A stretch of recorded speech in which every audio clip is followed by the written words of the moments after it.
माना घड़ा, ज्ञान का कलश, ज्ञान कलश को ही कुंभ कहा जाता है। माने कृष्ण का द्वार। इलाहाबाद किसे कहते हैं? अंग्रेजी में कहते हैं अल्लाहाबाद। किसका आबाद किया हुआ? अल्लाह का आबाद किया हुआ। तो जो नाम दिए हुए हैं वो ऐसा कोई काम हुआ है जिस काम के आधार पर वो नाम पड़े हैं। उज्जैन, उत माने ऊंचा और जैन माने जिसने इंद्रियों के ऊपर जीत पाई है। इंद्रियों के ऊपर जीत पाने वालों में ऊंचा। महाकाल की नगरी है। महाकाल किसको कहा जाता है? शंकर को कहा जाता है। वहां कुंभ का मेला लगता है। कुंभ किसको कहा जाता है? कुंभ ज्ञान कलश को कहा जाता है। ये बुद्धि ही कुंभ है, जहाँ ढेर की ढेर आत्माएं आकर के मिलन मेला मनाती हैं। ये 4 तीर्थ स्थान हैं जहाँ मेला लगता है। जहाँ मेला लगता है, चाहे वो इलाहाबाद ही क्यों न हो, उसे इलाहाबाद में क्या अल्लाह आते हैं या नदियों का मेला होता है? हैं? नदियों का मेला होता है। उस कुंभ के मेले से किसी का उद्धार नहीं होता है। इसलिए कहते हैं सब मेले बार बार और गंगा सागर एक बार।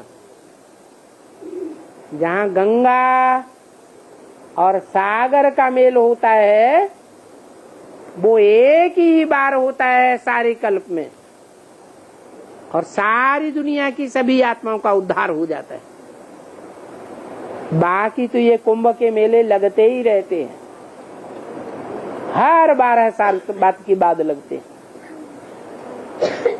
ज्ञान मार्ग में 12 साल के बाद क्या होता है जो यादगार बन गई है? सन 76 में ज्ञान का कुंभ हुआ।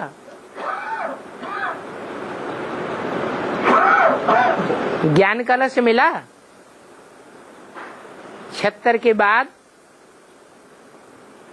फिर 12 वर्ष के बाद जब त्रेता युग की शूटिंग पूरी होती है तो ढेर की ढेर आत्माएं विदेश से निकलती हैं, दक्षिण भारत से, और बाप की प्रत्यक्षता हो जाती है। तो 12 साल पूरे हुए या नहीं हुए?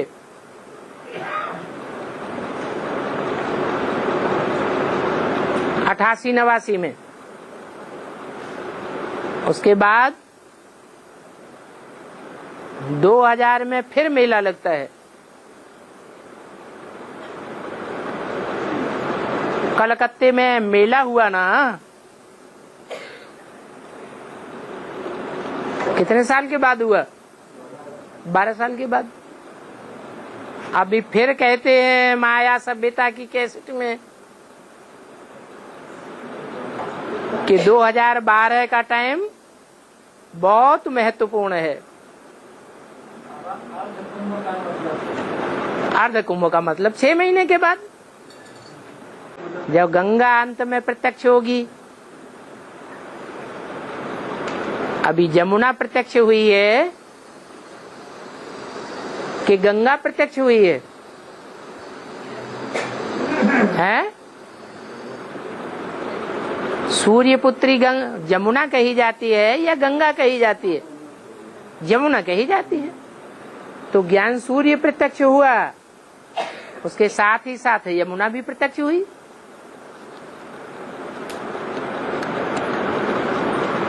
लेकिन गंगाएं तो अंत में ही प्रत्यक्ष होती हैं। जो अव्यक्तवाणी मुरली में भी बोला है कि ये सन्यासी जब निकलेंगे तो तुम्हारी विजय हो जाएगी।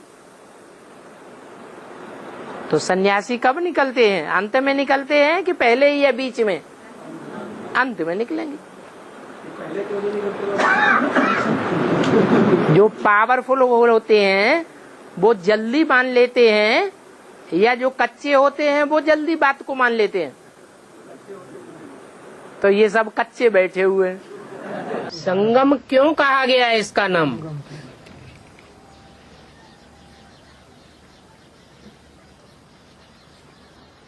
और मेला कुंभ का लगता है, इसका नाम कुंभ क्यों रखा गया? हाँ, वो भी बात सही है कि जहाँ कुंभ का बड़ा मेला लगता है वो लोग कुंभकर्ण की नींद में लंबे टाइम तक सोते हैं। तो प्रैक्टिकल में सो रहे हैं कि नहीं सो रहे हैं? अभी सो रहे हैं। लेकिन कुंभ का अर्थ होता है घड़ा। जब कोई अनुष्ठान करते हैं, चाहे शादी का अनुष्ठान हो, चाहे यज्ञोपवीत हो, या कोई भी अनुष्ठान करते हैं, तो कलश स्थापन करते हैं ना। माना दुनिया का सबसे बड़े से बड़ा अनुष्ठान भगवान बाप आकर के करते हैं।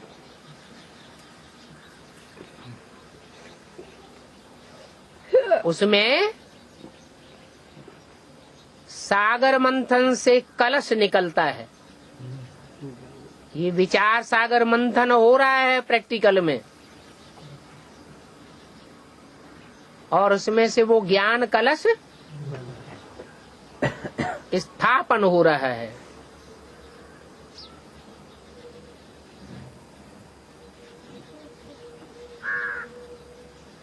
तीन नदियां जब मिलती हैं स्वभाव संस्कार से, कौन कौन सी तीन नदियां? गंगा, यमुना और सरस्वती। ये तीनों नदियों का जब मेल होता है जहाँ, उसे कहते हैं अल्लाहाबाद। अल्लाह माने ऊंचे ते ऊंचा, और बाद माने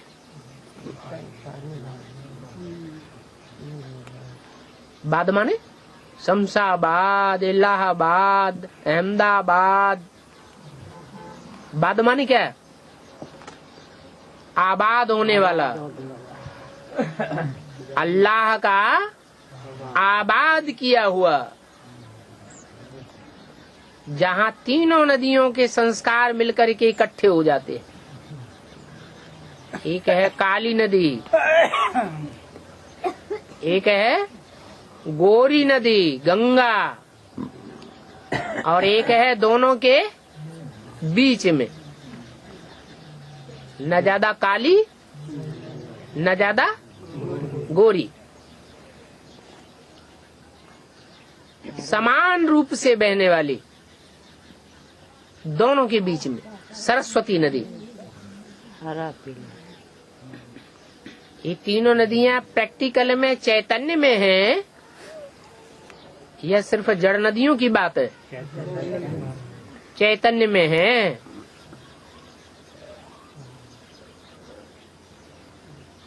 यमुना नदी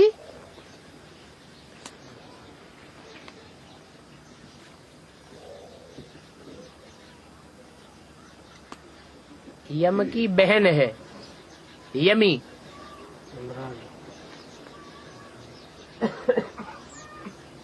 एडवांस की आदि में भी और बेसिक के आदि में भी थी पूर्व जन्म में। ऐसे ही गंगा नदी भी बेसिक के आदि में भी थी और एडवांस के आदि में भी पहली पहली वही कन्या है जो शंकर जी की जटा में दिखाई जाती है। पहले पहले वो एडवांस ज्ञान लेती है गहराई से, लेकिन प्रत्यक्ष कब होती है? बाद में। ज्ञान गंगाएं निकली हैं अंत में। एडवांस लेके चली गई बाबा, एडवांस लेके निकल जाती है। गंगा नदी के किनारे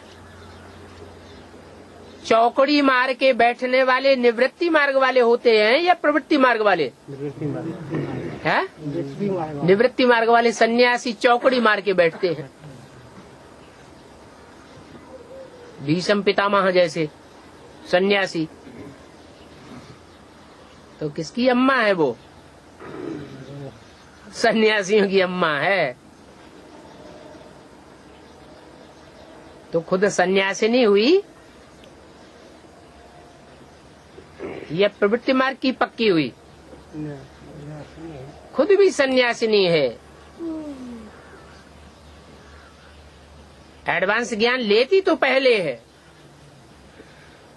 लेकिन तिरक जाती है। जैसे सन्यासी घर गृहस्थ को छोड़ करके जंगल में तिरक जाते हैं। गंगा निकलेगी तो वो सन्यासी भी निकलेंगे। गंगा नहीं निकलेगी तो विद्वान पंडित आचार्य सन्यासी भी नहीं निकल सकते। है कहाँ गंगा बाबा? कानपुर में की इलाहाबाद में? अव्यक्तवाणी में तो इशारा भी दे दिया। गंगा कहाँ से निकली? इलाहाबाद से निकली या कानपुर से निकली? कानपुर का नाम क्यों लगा दिया? हिमालय से निकली है। कानपुर से कहाँ हिमालय? कानपुर का तो नाम नहीं लेना चाहिए। कानपुर का नाम लिया। इलाहाबाद में तो गंगा दोनों नदियों से मिल जाती है, निकलती थोड़े ही है। मिलती है, संगम। निकलती तो गंगोत्री से है। कहाँ से उतरी? गंगा कहाँ से उतरी? गंगोत्री। उस स्थान का नाम क्या पड़ा? गंगोत्री। फिर वहाँ एक गौमुख दिखाई दिया है, पत्थर का। उसमें से गंगा की धारा निकलती है, जो आगे चल करके गंगोत्री स्थान पर आकर के गंगा नाम कहा जाता है। इसका मतलब गंगा की उत्पत्ति गौ के मुख से होती है या बैल के मुख से होती है? भक्ति मार्ग में तो गौ मुख से गंगा दिखाई गई ना। तो कोई गौ है, कौन सी गौ है?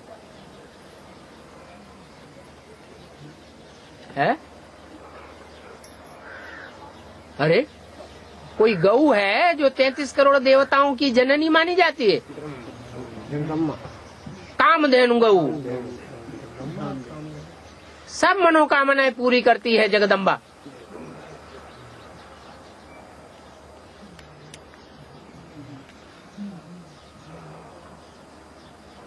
चाहे यमुना हो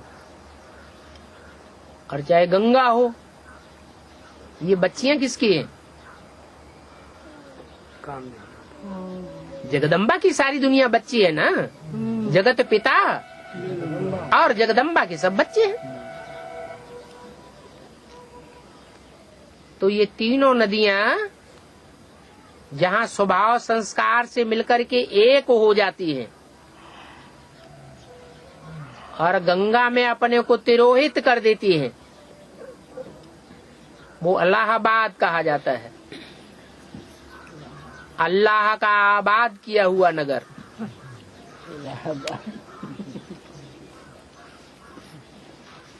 वहाँ कुंभ का मेला दिखाया जाता है। क्या? वो ज्ञान कलश एक से प्रत्यक्ष नहीं होता। जब तीनों के स्वभाव संस्कार मिलकर के एक हो जाते हैं तब प्रत्यक्ष होता है। तब बड़े तो बड़ा मेला लगता है, कुंभ का मेला। परंतु उस कुंभ के मेले में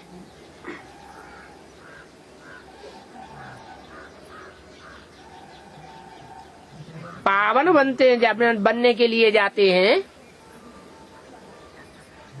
या पतित बनते हैं। जितने भी मेले होते हैं दुनिया में पावन बनने के लिए जाते हैं, पतित हो जाते हैं। वो सब मेले पतित बनाने वाले हैं। एक मेले का सबसे ज्यादा गायन है, और मेले बार बार गंगा सागर एक बार, जहाँ ज्ञान सागर बाप का मिलन होता है। तो ये मेला अभी ब्राह्मणों की दुनिया में हुआ नहीं है, ये मेला भी होगा। तीनों नदियों के स्वभाव संस्कार मिलकर के एक होंगे और कुंभ का मेला गाया जाएगा।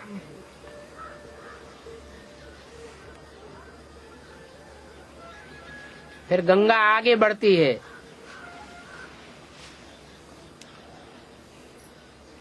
तो कहाँ मिलती है जाकर के? है? सागर नहीं, गंगा सीधा सागर में जाकर के नहीं मिलती। गंगा मिलती है ब्रह्मपुत्री नदी से। भक्ति मार्ग में ब्रह्मपुत्री नाम, ब्रह्मा माने ज्ञान चंद्रमा। उसकी प्रसिद्ध पुत्री कौन है जो ऊंची ऊंची स्टेज में बहती है? कभी गंदे मैदानों की ओर नहीं बहती, पहाड़ों पहाड़ों पर बहती रहती है।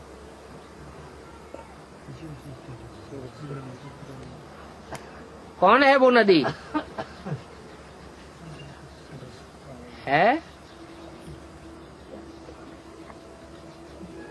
ब्रह्मा की पुत्री है। ब्रह्मा चंद्रमा है, वो चंद्रमा की पुत्री है। चंद्रवंशियों में किसका नाम पुत्री के रूप में प्रसिद्ध है? है? अरे भूल गए। कृष्ण सूर्यवंशी, राधे चंद्रवंशी। चंद्रवंशियों के कुल में राधे प्रसिद्ध है। तो ब्रह्मपुत्रा नदी से जाकर के मिलती है। फिर दोनों नदियां मिलकर के सागर से मिलती है।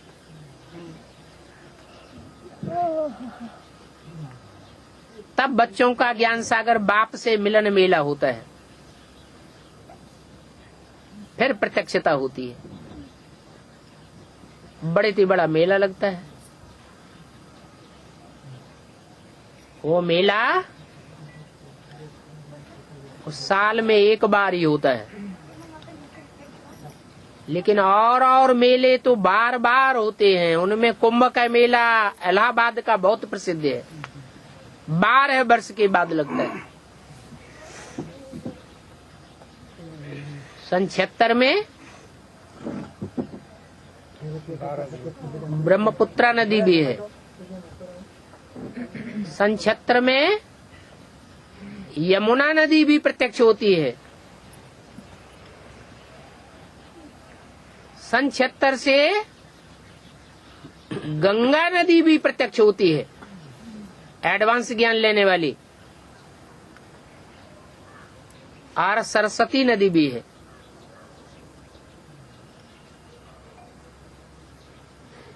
ये तीनों ही नदियां हैं।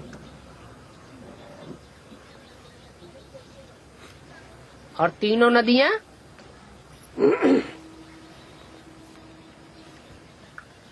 इनके किनारे। कुंभ मेला तो होता ही रहता है। जो महाकुंभ होता है वो है सागर, गंगा सागर का मेला। वो एक ही बार लगता है साल में। शक्तियों को कुंभ माने कलश, ज्ञान का कलश दिया गया। जिन शक्तियों को ज्ञान का कलश दिया गया वो शक्तियां एक जगह इकट्ठी होती हैं। जैसे इलाहाबाद में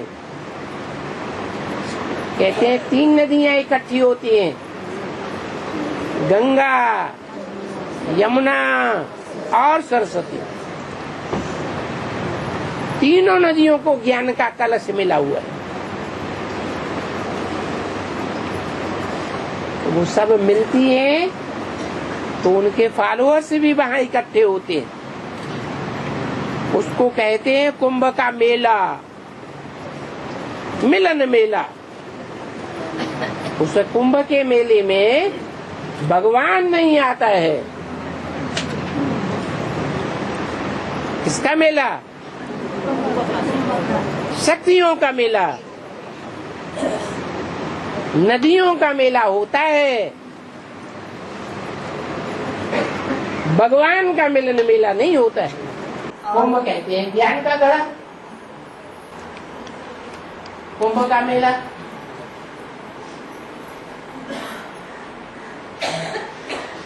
संगम युग में भी ज्ञान कलश है।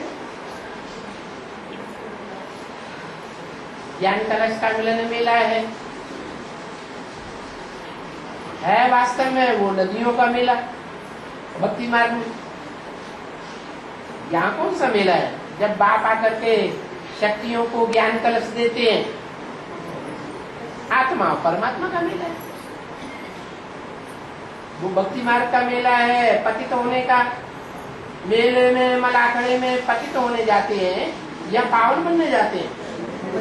पतित ही बनते। मेले करते आए हैं, नदियों में स्नान होते आए हैं, 2500 वर्ष से चलती आई है और पतित होते जाते हैं, भिखारी बनते जाते हैं, बेविचारी बनते जाते हैं। इलाहाबाद किसे कहते हैं? अंग्रेजी में कहते हैं अल्लाहाबाद। किसका आबाद किया हुआ? अल्लाह का आबाद किया हुआ। तो जो नाम दिए हुए हैं वो ऐसा कोई काम हुआ है जिस काम के आधार पर वो नाम पड़े हैं। उज्जैन, उत माने ऊंचा और जैन माने जिसने इंद्रियों के ऊपर जीत पाई है। इंद्रियों के ऊपर जीत पाने वालों में ऊंचा। महाकाल की नगरी है। महाकाल किसको कहा जाता है? शंकर को कहा जाता है। वहां कुंभ का मेला लगता है। कुंभ किसको कहा जाता है? कुंभ ज्ञान कलश को कहा जाता है। ये बुद्धि ही कुंभ है, जहाँ ढेर की ढेर आत्माएं आकर के मिलन मेला मनाती हैं। ये 4 तीर्थ स्थान हैं जहाँ मेला लगता है। जहाँ मेला लगता है, चाहे वो इलाहाबाद ही क्यों न हो, उसे इलाहाबाद में क्या अल्लाह आते हैं या नदियों का मेला होता है? नदियों का मेला होता है। उस कुंभ के मेले से किसी का उद्धार नहीं होता है। इसलिए कहते हैं सब मेले बार बार और गंगा सागर एक बार। जहाँ गंगा और सागर का मेल होता है वो एक ही बार होता है सारे कल्प में। और सारी दुनिया की सभी आत्माओं का उद्धार हो जाता है। बाकी तो ये कुंभ के मेले लगते ही रहते हैं, हर 12 साल बाद की बाद लगते हैं। 4 स्थानों पर खास कुंभ के मेले लगते हैं। सबसे बड़ा कहाँ? अरे अल्लाहाबाद। अल्लाह का जो बाद माने स्थान है, जैसे अहमदाबाद, फर्रुखाबाद, हैदराबाद, मुरादाबाद, सबकी मुरादाबाद हो जाती है। तो ये 4 स्थान ही क्यों बताए कुंभ का मेला लगने के लिए? एक अल्लाहाबाद, दूसरा है हरिद्वार, तीसरा है, जोर से बोलो, अरे हैं? अजमेर मुसलमानों का मेला लगता है। कहाँ पहुंच गए तुम? अजमेर क्यों याद आ गया है? हैं? कहाँ? हैदराबाद है? बनारस? बनारस में नदियां मिलती हैं क्या? हैं? नासिक। हाँ, और चौथा और रह गया है? चौथा और भी तो रह गया। अरे कुंभ के मेले नहीं किए भक्ति मार्ग में क्या है? 4 धर्म हैं मुख्य, तो चारों के 4 बीज रूप आत्माएं हैं कि नहीं है? वो चारों बीज रूप आत्माएं जब जगती हैं, बाप के सन्मुख पहुंचेंगी, पहली बार देखेंगी, पहली बार बाप की वाणी सुनेंगी, तो उनकी बुद्धि में बैठेगा कि मेरा बाप आ गया। फिर भूल जाएंगी, फिर तो अमर बन गए, अमरनाथ के अमर बच्चे बन गए। तो भूलने का तो सवाल, तो उनके पीछे और ढेर के ढेर लगे हुए होंगे कि नहीं फॉलो करने वाले? तो ढेर के ढेर निकलेंगे तो बड़ा कुंभ का मेला लग जाता है। कुंभ मेला 12 साल में क्यों लगता है? क्योंकि यहाँ यज्ञ में भी हर 12वें साल आकर के कोई नया उपक्रम शुरू हो जाता है। जैसे सन 76 में बाप का प्रत्यक्षता वर्ष, फिर सन 90 में फिर त्रेता युग की शूटिंग शुरू हो गई। त्रेता युग की शूटिंग समाप्त हुई और द्वापर युग की शूटिंग शुरू हो गई।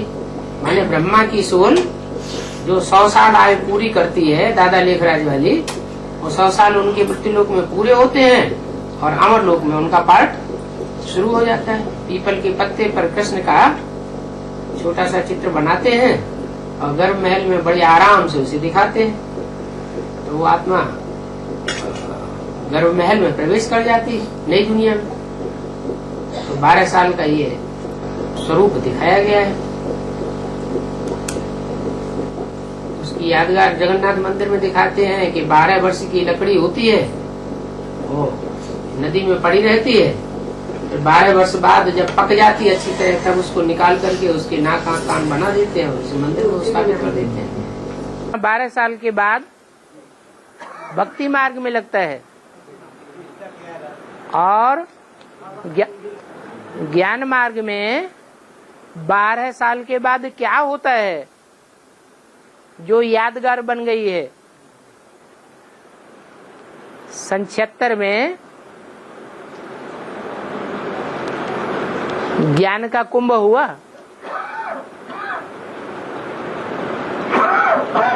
ज्ञान कलश मिला। 76 के बाद फिर 12 वर्ष के बाद जब त्रेता युग की शूटिंग पूरी होती है,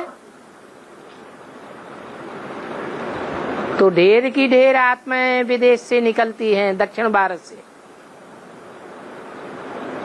और बाप की प्रत्यक्षता हो जाती है। तो 12 साल पूरे हुए या नहीं हुए?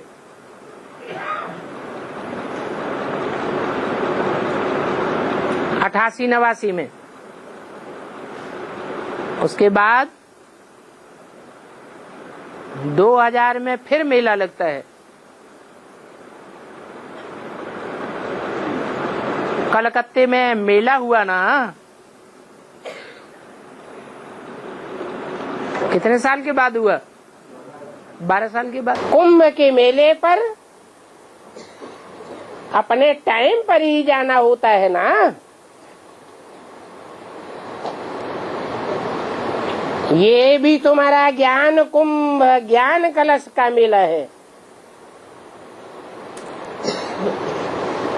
ये ज्ञान कलश गंगा, यमुना, सरस्वती जैसी नदियों के ऊपर ही रखा जाता है। तब कहते हैं ज्ञान कलश कुंभ का मेला।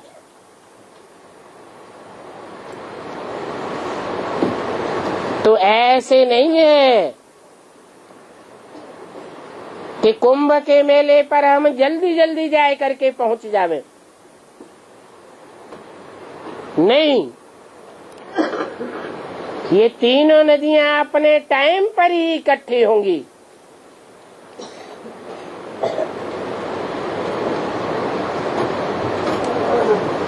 अभी इकट्ठे होकर के पार्ट बजाई रही है या अलग अलग पार्ट बजाई रही है? अलग अलग पार्ट बजाई रही है। यमुना नदी स्वभाव से ही दक्षिण दिशा की ओर उतरती है, सीधी।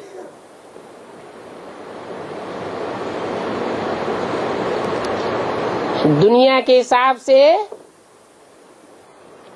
दक्षिण दिशा के देश हैं इस्लामी धर्मखंड।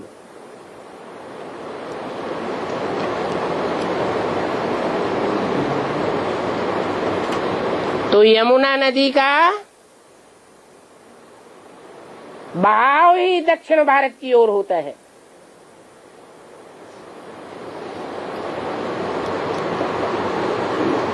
परंतु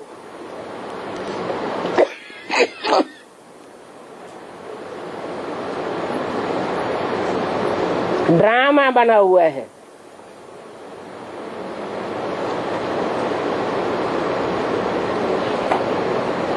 ये संगम युग की शूटिंग है।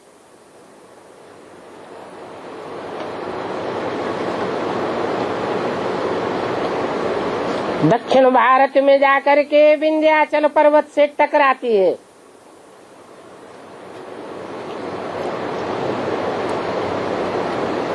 और मथुरा वृंदावन में उसका मोड़ बदल जाता है।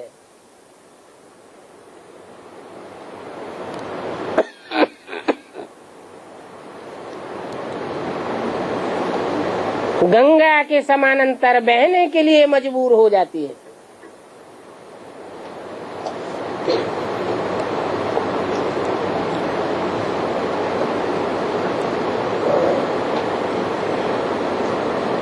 तो धीरे धीरे मिलने का उपक्रम चलता रहता है।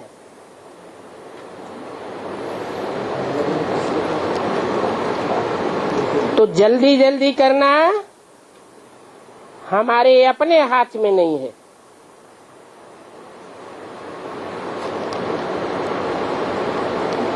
न यमुना के हाथ में है, न गंगा के हाथ में है, न सरस्वती के हाथ में है।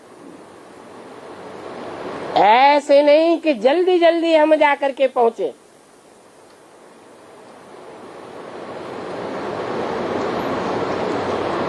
महिमा सारी ड्रामा की है। पुश कहा जाता है धक्का देने को। करनी माने करने वाला। जो पुरुषार्थ धक्का दे करके कराया जाए, करे, उसको कहते हैं पुष्करणी ब्राह्मण। ब्रह्मा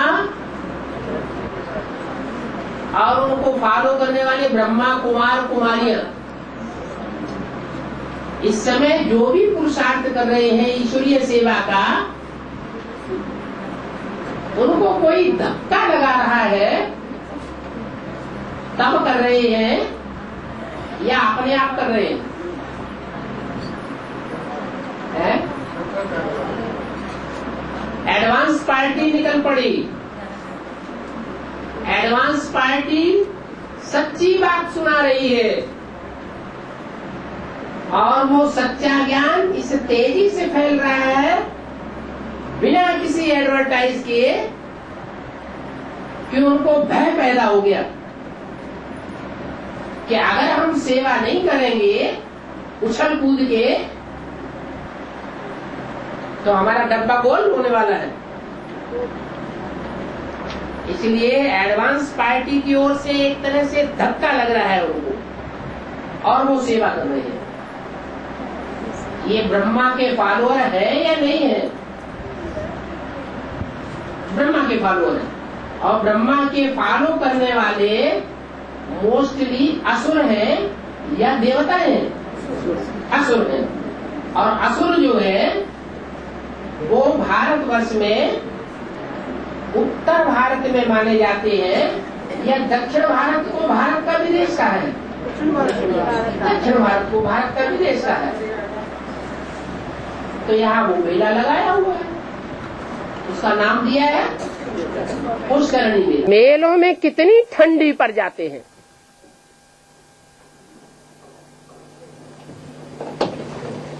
इलाहाबाद में कुंभ का मेला लगता है, कितनी ठंडी होती है, जाते हैं।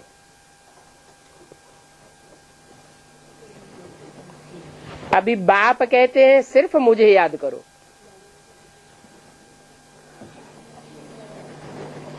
ये ठंडी में, इतनी ठंडी में मेले लगते हैं। शूटिंग पीरियड में क्या होता है?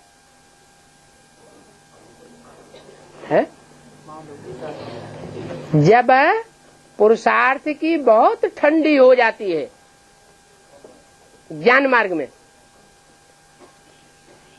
तो बड़े बड़े मनुष्य गुरु बैठ करके मेले मलाखड़े मनाने लगते हैं, थोड़े दिन के लिए आनंद हो जाए। शूटिंग तो होती है ना। फिर मेलों में क्या इकट्ठा होता है? मेला। कल्प के संगम युग पर ही ये कुंभ का मेला लगता है। वो कुंभ का मेला 12 वर्ष के बाद लगता है। ये बड़ा कुंभ 5000 वर्ष के बाद लगता है और ये 50 वर्ष चलता है और चलता ही रहता है। ऐसा कब सुना क्या जो कोई 50 वर्ष मेला चले? ये है आत्मा और परमात्मा का मेला। जबकि परमपिता परमात्मा आकर के आत्माओं को पावन बनाए ले जाते हैं। तो परमपिता आते हैं जीवात्माओं को ज्ञान देने के लिए, इसलिए गाएंगे आत्मा परमात्मा अलग रहे बहुकाल।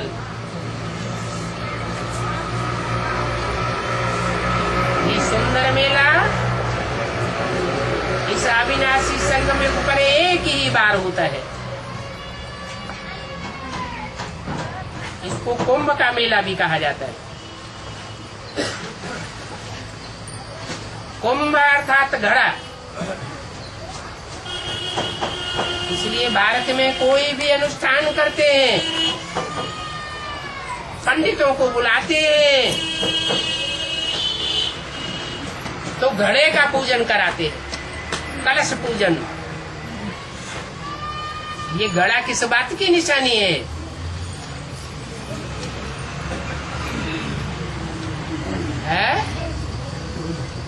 अरे ये बुद्ध रूपी घड़ा है, वो ज्ञान जल रूपी कलश से भरा जाता है। इसकी पूजा तभी हो सकती है जब इसको पवित्र बनाया जाए।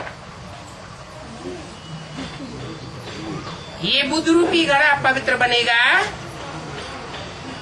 तो इसमें से पवित्र संकल्प ही निकलेंगे। कोई भी अपवित्र संकल्प नहीं निकल सकता।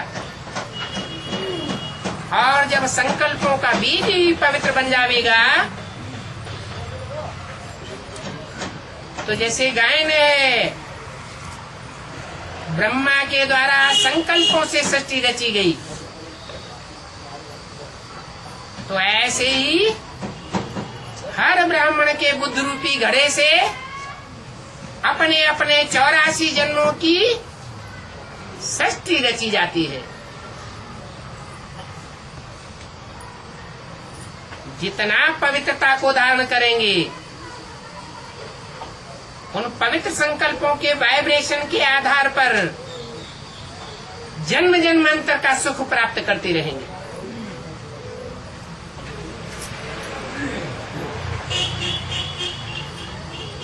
ये बुद्ध रूपी घड़े की पूजा होती है।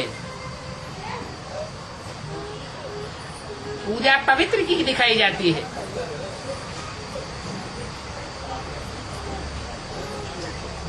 तो बच्चों को प्रतिज्ञा करनी चाहिए, बाबा हम ज्ञान से अपनी बुद्धि को पवित्र जरूर बनावेंगे। तो ये उत्सव सबसे बड़ा उत्सव समझना चाहिए। ये आत्मा और परमात्मा का बहुत बड़ा मेला है।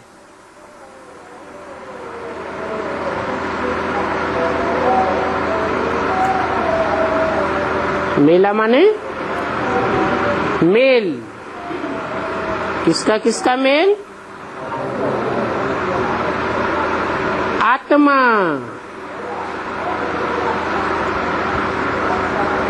आत्माओं के बीच में जो पार्ट बजाने वाली विशेष आत्मा है,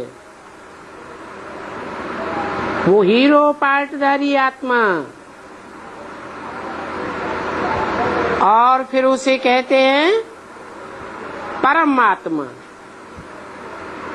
कब कहते हैं? कौन से युग में कहते हैं? संगम युग में ही कहते हैं। संगम युग में ही जानते हैं कि ये परमात्मा है, क्योंकि उसमें सुप्रीम सोल शिव परमात्मा प्रवेश करते हैं संगम युग में। और कोई युग में तो जानते ही नहीं कि ये आत्मा सो परमात्मा का बड़े से बड़ा मेला है। और ये मेला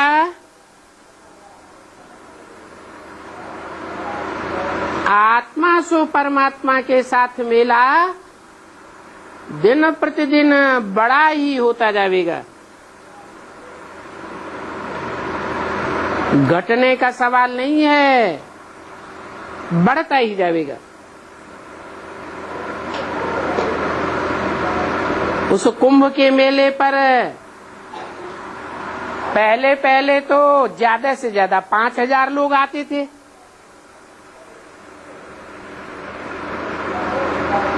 फिर 10-20 हजार आने लगे।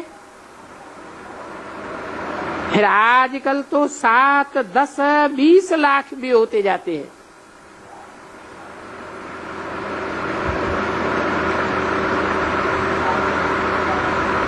वो मेला भी लगातार हर वर्ष बढ़ता ही जाता है।